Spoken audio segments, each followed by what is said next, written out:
Today is the 12th of August, and we are on the chapter 35, Salayatana Samyutta. Now we come to Sutta 35.97. The Buddha said, "Monks, I will teach you about one who dwells negligently and about one who dwells diligently. Listen to that. And how, monks, does one dwell negligently? If one dwells without restraint over the eye faculty, the mind is soiled among forms cognizable by the eye. If the mind is soiled, there is no gladness. When there is no gladness, there is no delight, piti, or rapture. When there is no delight, there is no tranquility. When there is no tranquility, one dwells in suffering. The mind of one who suffers does not become concentrated. When the mind is not concentrated, phenomena do not become manifest. Because phenomena do not become manifest, one is reckoned as one who dwells negligently. Similarly, if one dwells without restraint over the ear faculty, the nose faculty, the tongue, body and mind faculty, the mind is soiled, and if the mind is soiled, there is no gladness. When there is no gladness, there is no delight or rapture. When there is no delight, there is no tranquility. When there is no tranquility, one dwells in suffering. The mind of one who suffers does not become concentrated. When the mind is not concentrated, phenomena do not become manifest. Because phenomena do not become manifest, one is reckoned as one who dwells negligently. It is in such a way, monks, that one dwells negligently. Stop here for a moment. So here the Buddha says a person is negligent when he does not restrain the sense faculties, the six sense faculties, and then the mind becomes soiled among the objects. That means like forms, sounds, smells, taste, touch, and thoughts. And because the mind is soiled, or you can say scattered, there is no gladness.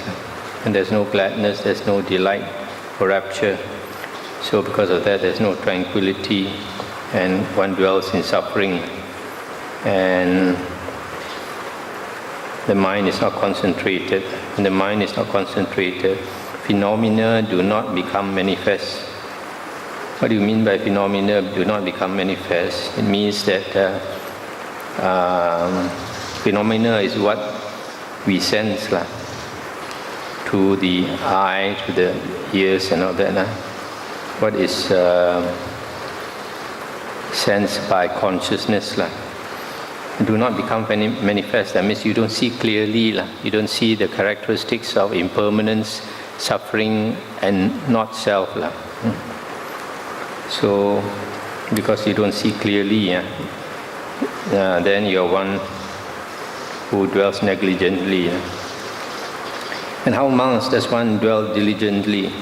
If one dwells with restraint over the eye faculty, the mind is not soiled amongst forms cognizable by the eye.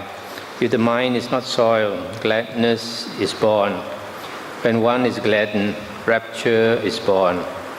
When the mind is uplifted by rapture or delight, the body becomes tranquil. One tranquil in body experiences happiness.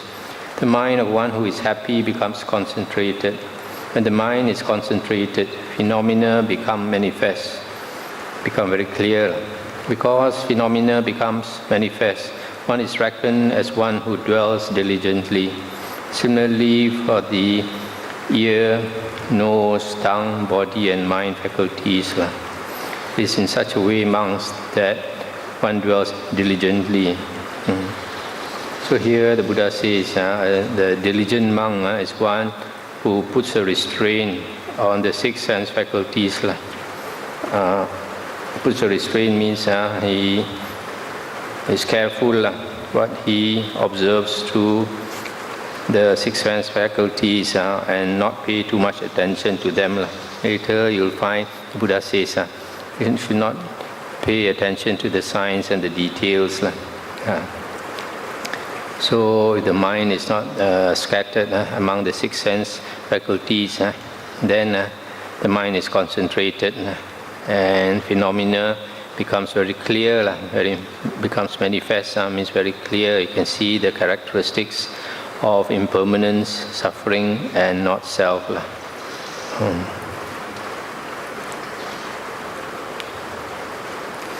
So when you see phenomena clearly, then you understand the nature of the world is suffering and not self. Then you become disenchanted and then dispassionate and then become liberated. 35.99 The Buddha said, monks, develop concentration. A monk who is concentrated understands things as they really are. And what does he understand as they really are? He understands as it really is. The eye is impermanent. He understands as it really is. Forms are impermanent. Eye consciousness is impermanent. Eye contact is impermanent. Whatever feeling arises with eye contact as condition, whether pleasant or painful, or neither painful nor pleasant, that too is impermanent. He understands as it really is. Similarly, for the other five sense bases, monks develop concentration. A monk who is concentrated understands things as they really are. So here this sutta is very similar to the one we saw earlier in the five khandhas. Only thing is the five aggregates chapter, it says, what does he understand as they really are? He understands as they really are, the five aggregates, instead of the six sense bases. Earlier, it says you understand the five aggregates. So the Buddha always stress concentration. Certainly nowadays, people teach that concentration is not necessary, but that is one of the conditions for the fading away of true Dhamma. The next sutta is 35.100. The Buddha says, monks, make an exertion in seclusion. A secluded monk understands things as they really are. And what does he understand as they really are? He understands as it really is. The eye is impermanent. He understands as it really is. Forms are impermanent. Eye consciousness is impermanent. Eye contact, whatever feeling that arises, that too is impermanent. So similarly for the other six sense bases. So like before in the Khandha Samyutta, here also the Buddha always stress on concentration and seclusion. Seclusion means either both body seclusion, kaya viveka, and mental seclusion, chitta viveka. So concentration and seclusion are very important to see things clearly.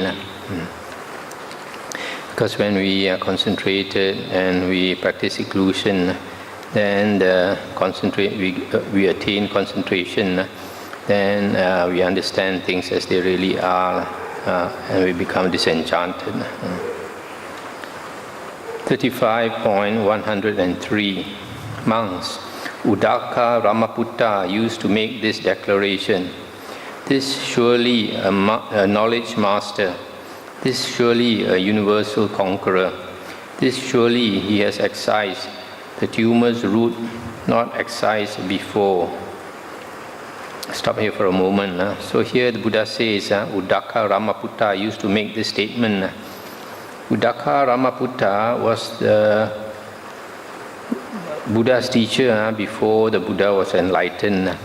He had two very good meditation teachers. The first one was Alara Kalama, who taught him the Arupa Jhanas, one of the Arupa Jhanas. And then he found that although he attained very high concentration, he did not become liberated. So he left Alara And then later he came to this Uddaka Ramaputta, another very accomplished meditation teacher who also could attain a higher state of Arupa Jhana. And still the Buddha did not attain liberation, so the Buddha also left him. So here the Buddha says that this Uddaka Ramaputta used to say that he was a knowledge master, a universal conqueror, that he has excised the tumor's root. Later the Buddha will explain the tumor is a designation for the body, and tumor's root is a designation for craving. And then the Buddha continued, monks, though Uddaka Ramaputta was not himself a knowledge master, he declared, I am a knowledge master. Though he was not himself a universal conqueror, he declared, I am a universal conqueror. Though he had not excised the tumor's root, he declared, I have excised the tumor's root, cut off the root. But here monks, a monk speaking rightly might say, this surely a knowledge master, this surely a universal conqueror, this surely he has excised the tumor's root not excised before. And how monks is one a knowledge master? When a monk understands as they really are the origin, the passing away, the gratification, the danger and the escape in regard to the 6 bases of contact, such a monk is a knowledge master. And how monks is a monk a universal conqueror? When having understood as they really are the origin, the passing away, the gratification, the danger and the escape in regard to the 6 bases of contact, a monk is liberated by non-clinging. Such a monk is a universal conqueror. And how monks does a monk excise the tumor's root not excised before? The tumor amongst, this is a designation for this body consisting of the 4 great elements originating from mother and father, built up out of rice and gruel, subject to impermanence, to rubbing and pressing, to breaking apart and dispersal. Stop here for a moment. Rubbing and pressing, according to the commentary, it's rubbing every now and then. You have to rub medicine on your body. Pressing is massage your body when you have aches and pains and all that. The tumor's root, this is a designation for craving. When craving has been abandoned by a monk, cut off at the root, made like a palm stump, obliterated so that it is no more subject to future arising. In such a case, the monk has excised the tumor's root not excised before. Monks, though Uddaka Ramaputta was not himself a knowledge master, he declared, I am a knowledge master. But here monks, a monk speaking rightly, might say, this surely a knowledge master, this surely a universal conqueror, this surely he has excised the tumor's root not excised before. That's the end of the sutta. So before the Buddha was enlightened, even though you had great meditation teachers with psychic power and all that, but not a single one of them could show the way to liberation, to enlightenment. It was only the Buddha, after the Buddha was enlightened, then he decided to teach, and he was the Sammasambuddha, the highest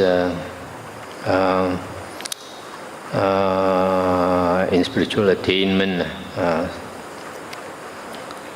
So that's the end of the sutta. The Buddha says somewhere in one of the suttas that only when you have the Noble Eightfold Path that you can find Aryans. If you don't have the Noble Eightfold Path, you cannot find Aryans. The next sutta is 35.110. It's on page 1186. Monks, I will teach you the things that can be clung to and the clinging. Listen to that. And what, monks, are the things that can be clung to, and what is the clinging? The I, monks, is a thing that can be clung to. The desire and lust for it is the clinging there. The ear is a thing that can be